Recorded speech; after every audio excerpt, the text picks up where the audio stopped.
Assalamualaikum warahmatullahi wabarakatuh. Bismillahirrahmanirrahim. Alhamdulillahirabbil alamin wa sallallahu ala sayyidina Muhammadin wa alihi wa sahbihi ajma'in. Allahumma rabbi shrah li sadri wa yassir li amri wahlul 'uqdatam min lisani yafqahu qawli. Allahumma rabbi zidna ilman warzuqna fahma. Allahumma 'allimna ma yanfa'una wanfa'na bima 'allamtana. Allahumma faqqihna fid din wa 'allimna at-ta'wil waftah 'alaina futuhal 'arifin birahmatika ya arhamar rahimin. Jamaah subuh yang dirahmati Allah. Sebelumnya yang belum niat i'tikaf untuk berniat nawaitul i'tikaf fi hadzal masjid lillahi ta'ala.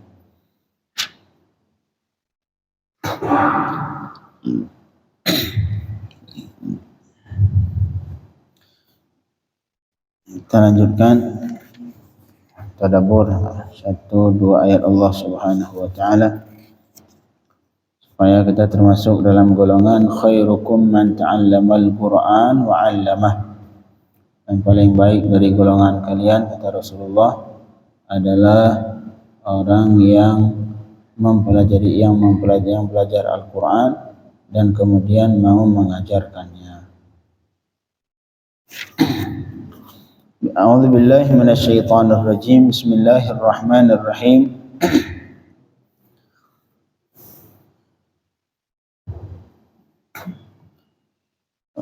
Ya ayyuhalladzina amanu anfiqu min thayyibati ma kasabtum wa mimma akhrajna lakum minal ardh ولا تيمموا الخبيث منه تنفقون ولستم بآخذيه إلا أن تغمضوا فيه واعلموا أن الله غني حميد. Di ayat sebelumnya kemarin sudah kita membacakan tentang bagaimana ini Allah membuat sebuah perumpamaan bagi sedekah yang dilakukan diiringi dengan riya, ataupun sedekah ataupun infak yang dilakukan tapi diiringi dengan alman. Arti alman menyebut-nyebut kebaikan terhadap si penerima yang itu bisa membuat perasaannya tersakiti. Ibarat itu kata Allah, ibarat seseorang yang memiliki kebun isinya Masya Allah kurma, kemudian isinya ada sungai, artinya kebun yang bisa difungsikan apapun kalau dijelaskan. Yang itu adalah hasil aset yang ia kumpulkan. Yang ia kumpulkan di masa ia aktif bekerja, dia kumpulkan sampai bisa membeli sebuah kebun yang Masya Allah bagus. Tapi apa yang terjadi? Kemudian ia sudah tua dan dia memiliki anak yang masih kecil-kecil yang tidak mampu untuk bekerja. Kemudian kebun itu yang ia cita-citakan dulu ketika ia masa aktif sebagai aset ia di masa tua, yang anaknya masih kecil, dia umurnya sudah sepuh, saat itu dia satu-satunya aset yang ia miliki kebun tadi. Tapi apa yang terjadi? Kemudian turun bala yang akhirnya kebun itu terbakar semua, habislah asetnya, sehingga ia sama anaknya dalam keadaan terheran-heran, nggak ada apa-apa lagi. Padahal saat itu adalah waktu di mana ia paling membutuhkan ke aset yang ia miliki tadi. Satu-satunya aset buat kehidupan ia selama hidup. Tapi apa yang terjadi? Habis semua terbakar. Kata Allah, begitulah perumpamaan orang yang bersedekah tapi diiringi oleh riya ataupun dibarengi dengan sering menyebutkan kebaikan yang itu bisa membuat si penerima tersakiti, merasa terzalimi. Ibaratnya seperti itu. Infak ibarat aset yang ia kumpulkan ketika ia masa aktif, dia kasih ke orang, infak di sini, infak di sana. Tapi infaknya seperti tadi. Kemudian apa yang terjadi? Nanti di hari kiamat, ketika ia saat itu anak tidak ia miliki, anak semua berlari dari dia, keturunannya enggak berfungsi. Kemudian satu-satunya aset yang ia miliki di hari kiamat yaitu infak tadi. Tapi apa yang terjadi? Infak tadi dihapus semua oleh Allah, semua hilang pahalanya. karena riya yang ia lakukan ataupun menyakiti hati si penerima. Allahumma semoga Allah memperbaiki amalan kita, amin ya rabbal alamin. Kemudian Allah lanjutkan, jadi itu tata krama berinfak. Yang pertama enggak boleh riya, yang kedua tidak boleh menyakiti si penerima. Infak silahkan, bagus, tapi tak punya harus memiliki tata krama.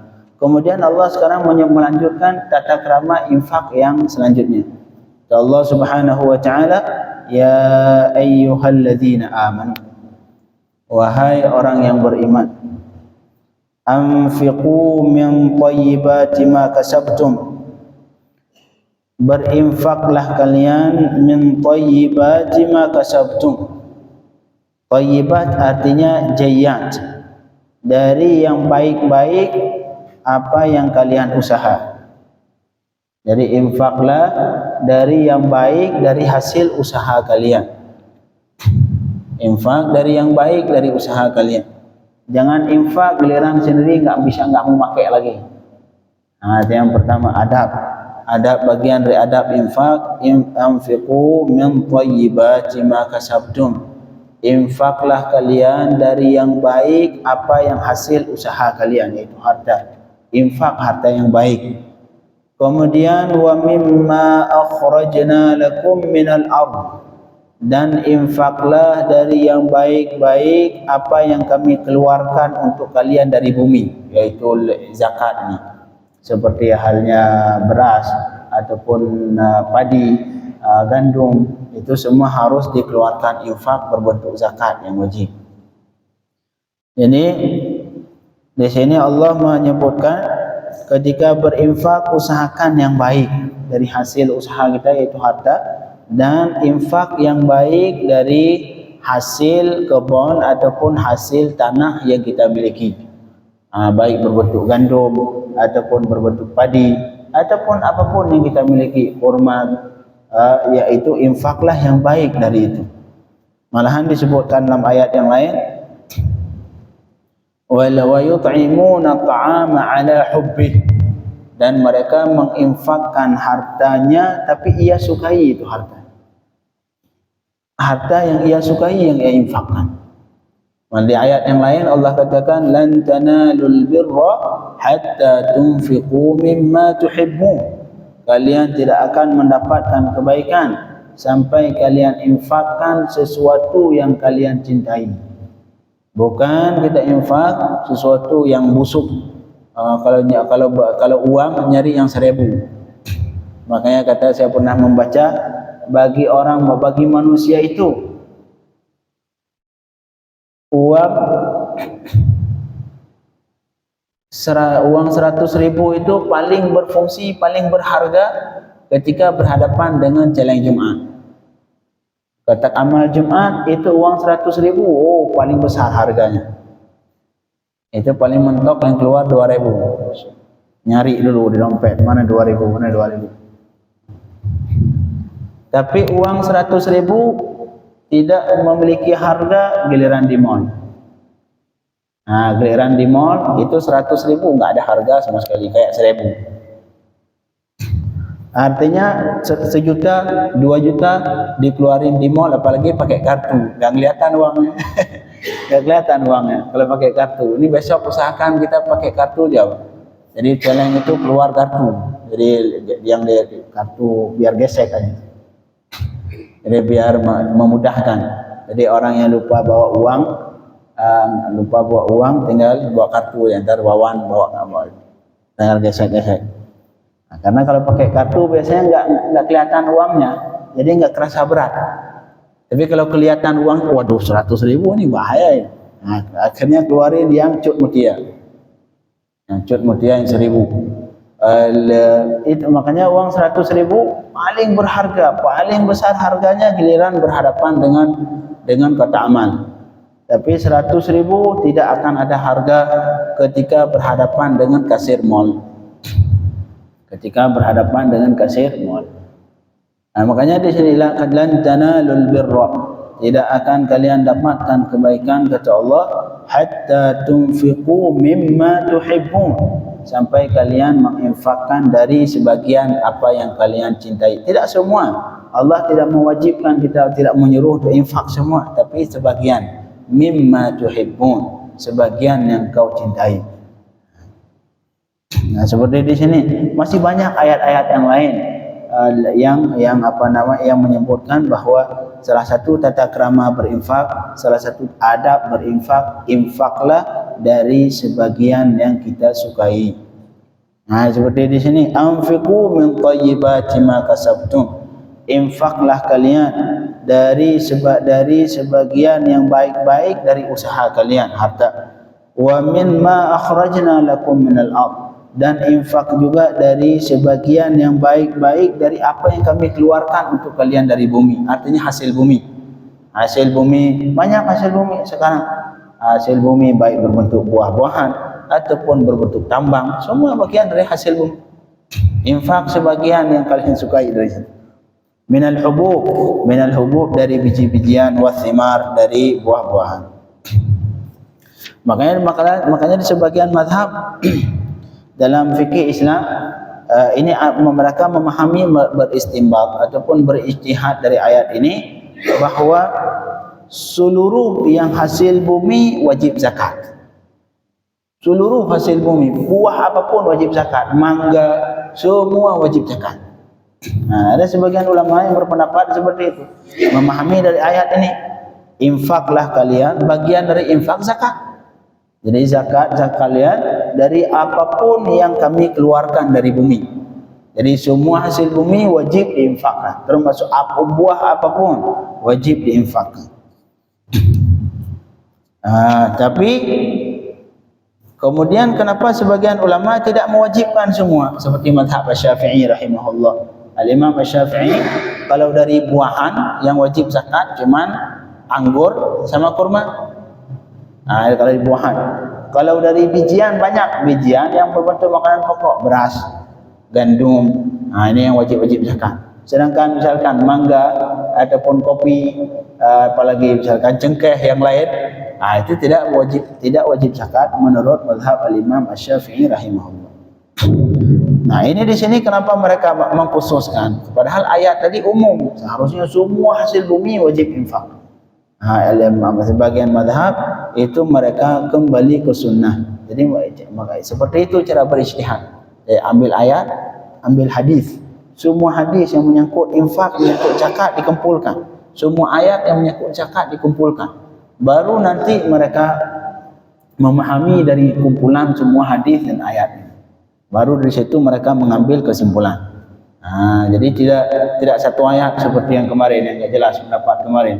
Mahina para habaib, na'udzubillah min dzalik. Salah satu tanda orang meninggal dalam keadaan su'il khatimah, menghina cucu Rasulullah sallallahu alaihi wasallam. Hati-hati, jangan main-main di cucu Rasulullah. Rasulullah mengingatkan, Rasulullah mengingatkan, jangankan sama cucunya, sama sahabatnya diingatkan Rasulullah. Jangan kalian main-main di sahabatku, kata Rasulullah. Salah satu penyebab seseorang su'ul khatimah, meninggal dalam keadaan murtad, yaitu ketika mencaci cucu Rasulullah sallallahu alaihi wasallam. Bawa ayat makana Muhammadun, ayatnya enggak benar dibaca. Ayatnya ketukar-tukar. Baca Quran enggak bisa. Baca Quran kayak kambing jalan di batu. Sudah pura-pura berijtihad. Na'udzubillah min dzalik. Enggak boleh. Baca Quran belum bisa. Seharusnya harus tahsin baca Quran, baca Fatihah itu biar sah salatnya. Sudah sok-sokan berijtihad, katanya baca tafsir ini, baca tafsir itu. Tafsir baca Quran belum benar. Quran enggak bisa baca, sok-sokan baca tafsir. Apaan tafsir? Na'udzubillah min dzalik. Hati-hati. Rasul sallallahu alaihi wasallam tidak meminta dari umatnya apapun. Qul la as'alukum alaihi ajra, kata Rasul. Wa ma sa'altukum min ajrin fahuwa lakum, kata Rasul. Apapun yang saya minta dari kalian, semuanya untuk kalian.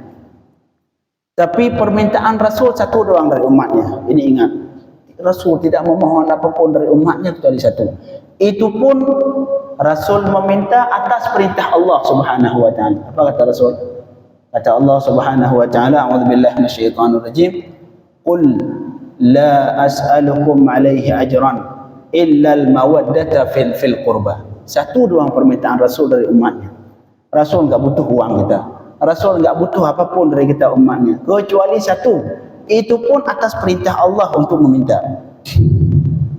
Allah menyuruh Rasul untuk meminta satu hal ini. Apa kata Rasul? Kata Allah, qul, wahai Muhammad, katakan untuk umatmu, la as'alukum 'alaihi ajrah. Semua yang aku lakukan buat kalian ini, dasarnya kalian jahiliyah, kemudian saya masukkan ke Islam. Semua yang saya lakukan ini, saya tidak memohon apapun upah dari kalian. Satu doang permohonan, illal mawaddata fil qurba, kecuali mencintai dawil qurba. Dawil qurba siapa yang masuk? Keturunan Rasul, kerabat Rasul. Rasul memohon ke kita satu doang permintaan, yaitu mencintai kerabat Rasul sallallahu alaihi wasallam. Datang kita menghina cucu Rasulullah, na'udzubillah min dzalik. Hati-hati orang yang menghina cucu Rasulullah. Ini keluar di mata, enggak bisa ngomong dalam hal ini. Yang menghina cucu Rasulullah bakal meninggal keadaan murtad. Hati-hati, jangan main-main. Hal lain silahkan. Enggak mau puasa silahkan, enggak usah puasa, makan minum senang. Enggak mau salat silahkan, tidur di rumah, enggak usah salat jamaah. Tapi cucu Rasulullah hati-hati, khat ahmar, garis merah, benang merah itu enggak boleh langkahi. Hati-hati, warning, tahan ini mulut. Mungkin sebagian dari bapak sudah tahu ada salah satu sahabat kita yang seperti itu. Allah akan hinakan orang yang menghina cucu Rasulullah sebelum meninggal di dunia, dihinakan. Hati-hati, tahan ini mulut, jangan main di cucu Rasulullah sallallahu alaihi wasallam. Inna a'tainakal kautsar, kata Allah, sesungguh kami berikan ke engkau al-kautsar. Al-kautsar masyhur jumhur mufassirin. Jumhur mufassir mengartikan al-kautsar artinya keturunan yang banyak. Kemudian kata itu orang enggak jelas. Rasulullah makana Muhammadun aba ahad. Rasulullah bukan bapak salah satu kalian. Di ayat yang lain Allah katakan, faman hajjaka fihi min ba'di ma ja'aka minal ilm faqul ta'alu nad'u abna'ana wa abna'akum wa nisa'ana wa nisa'akum. Kata Allah, pernah suatu ketika Rasulullah mubahalah, ngajak mubahalah dengan kaum Nasrani Najran. Kata Allah ke Rasul, tolong bilang ke mereka, kita panggil anak kita, cucu, nad'u abna'ana. Anak artinya anak kandung. Ibnon itu bahasa Arab, ibnon jamaknya abna, artinya anak kandung. Tapi kemudian siapa yang Rasul bawa? Rasul bawa Sayyidina Hasan, Sayyidina Husain. Artinya Sayyidina Hasan, Sayyidina Husain adalah ibnun Rasulullah. Rasul sendiri mengatakan, hadza ibni, ini anakku, kata Rasul kepada Sayyidina Hasan. Rasul mengatakan Sayyidina Hasan, hadza ibni, ini anakku. Kata dia, Rasul enggak punya anak. Memang itulah khususnya Rasul sallallahu alaihi wasallam. Rasul Sayyidina Hasan, Sayyidina Husain walaupun bukan anak kandung Rasul, tapi di dalam Islam dianggap anak Rasul. Itulah khususnya Rasul.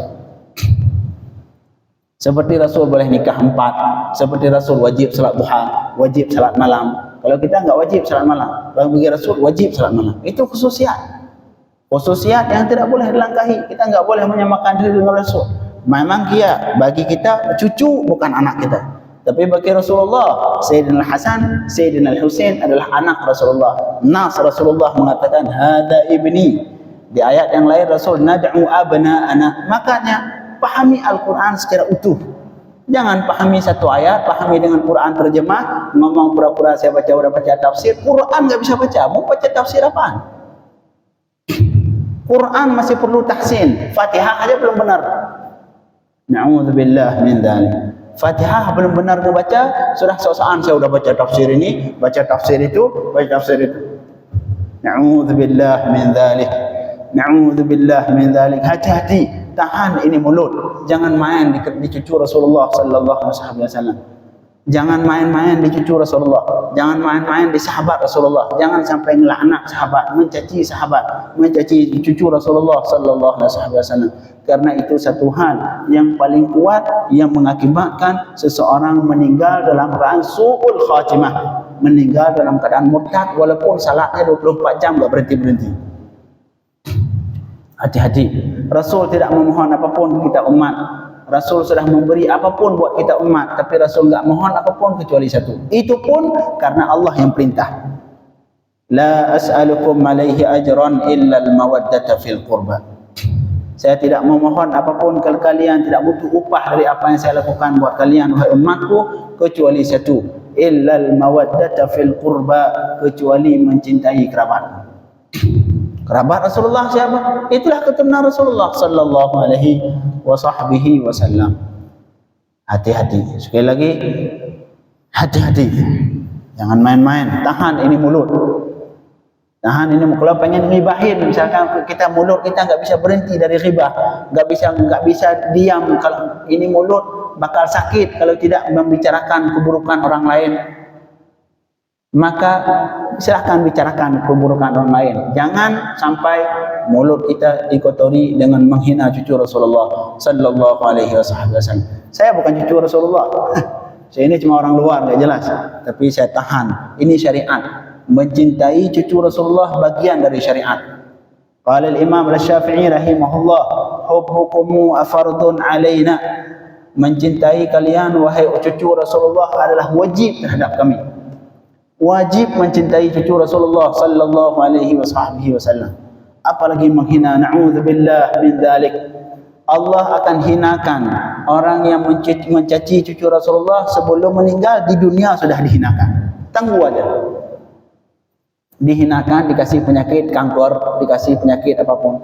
So pokoknya sebelum dia meninggal Allah hinakan itu orang. Lihat saja. Kita tunggu. Orang yang berani membicarakan cucu Rasulullah dengan hal yang tidak disukai, kita tunggu sebelum meninggal. Pasti dihina sama Allah Subhanahu wa taala. Hati-hati.